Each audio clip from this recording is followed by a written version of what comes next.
2008 Land Rover LR2. I'm going to take the rest of the front fascia off. So I'm going to start with these. It looks like everything's 10mm or Phillips head.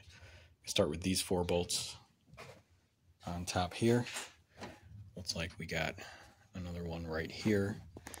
I'll have to take out the splash shield. There should be something right around here. And we'll have to disconnect the washer fluid and the fog lamps. Alright, so these 4 are out, and then there are actually 4 more underneath the car. These two on that side, so we'll take those out next.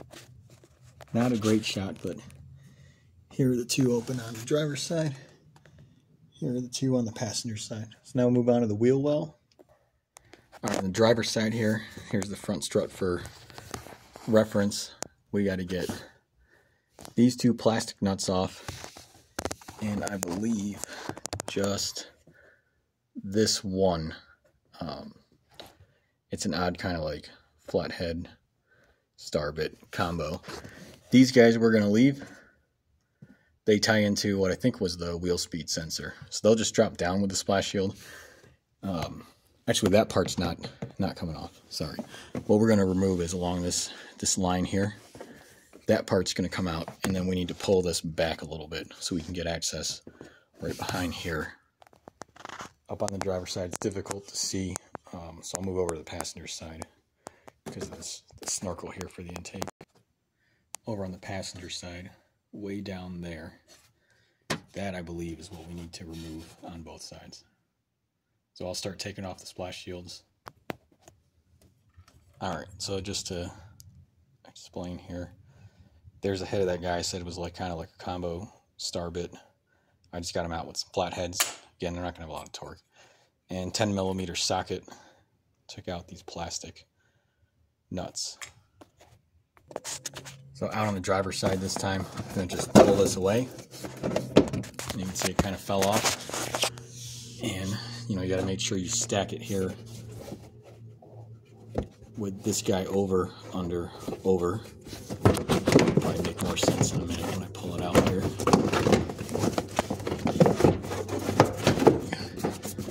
Hold on, I need 2 hands. Alright, so here's that piece again. Again, it's just a lower splash shield. Make sure you layer it here correctly, and then up front.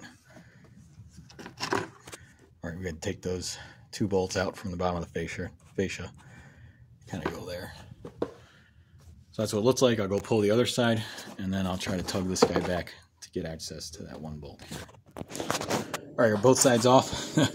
Driver's side had quite a few bees and large insects falling out of there. Alright, so since I just want to drop this part of the splash shield, I'm going to pull it over this thread portion and see if I can tuck it inboard towards the vehicle here to pop it out.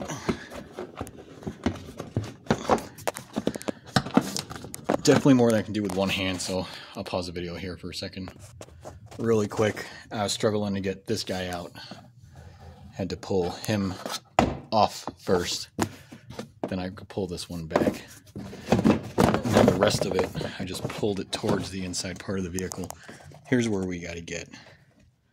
And I think it's another 10mm. So we're coming from the bottom, loosen that guy up. Also looking here, you can come in if you have some adapters through here, or with a socket, and I'm sorry, with an extension, and come up through the bottom. There is a hole down there. I'm going to go loosen up the splash shield on the other side, and then grab my tools. Well, I lost this a while ago within the car. It's the fuse puller. So that popped out along with that splash shield. So I found a lost treasure here.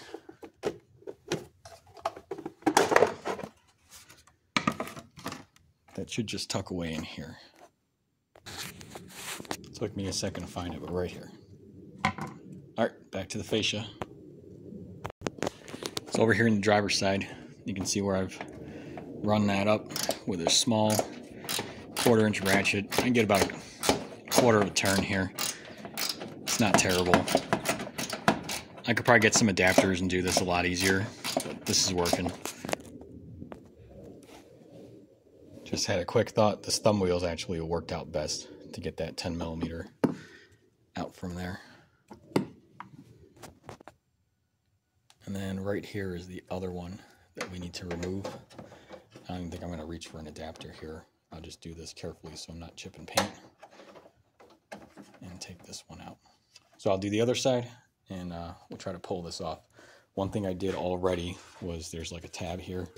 It kind of holds that in place. I just kind of tilted it forward. All right, with that out, all I did was pull on here and the whole thing's come loose. And you could hear it squeaking here. It's already starting to slide. So I'm actually going to put this back just so it doesn't drop on me. Go and remove the other side. All right, so I got that side off. I'm just going to put my hand behind here. Pull out. There we go. Then I'll drop this. The whole thing will come down, ideally. So it pushed itself back in. All right. I'm going to need two hands here, so I'm just going to pause this. All right, so on the passenger side here, just going to squeeze this clip and disconnect this. Let me look at that a little bit closer. All right, so this was just held on each side here. So you got to kind of like squeeze one side out, push it down. Same here, and then it'll come out. So I'll do the same thing on the driver's side. All right, looking in from the passenger side, this line was really taut. And I reconnected that, so don't disconnect that individual item there. And this is the connector we need to remove. So I'm going to slide that up. And there should be, I got to use two hands. All right, so you got to squeeze just underneath the red tab while you pull the bottom part down. Now the only thing left to disconnect should be the lines for the washer fluids. Let me find where that starts. So there are a few things still holding it in place here. And what I've got, there's this cover underneath the vehicle and it's hiding a tow hook. So you turn these 90 degrees. So they're cross car. And then when you drop it,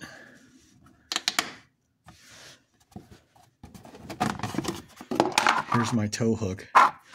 And then there were two 10 millimeter bolts here. There's one on the other side. So I'm going to take those out. All right, so those had some really large flat washers. They're basically the only thing left holding this all on. And then I don't even think I'm going to disconnect this. I'm just going to rotate this to the side and lay it next to the Corvette.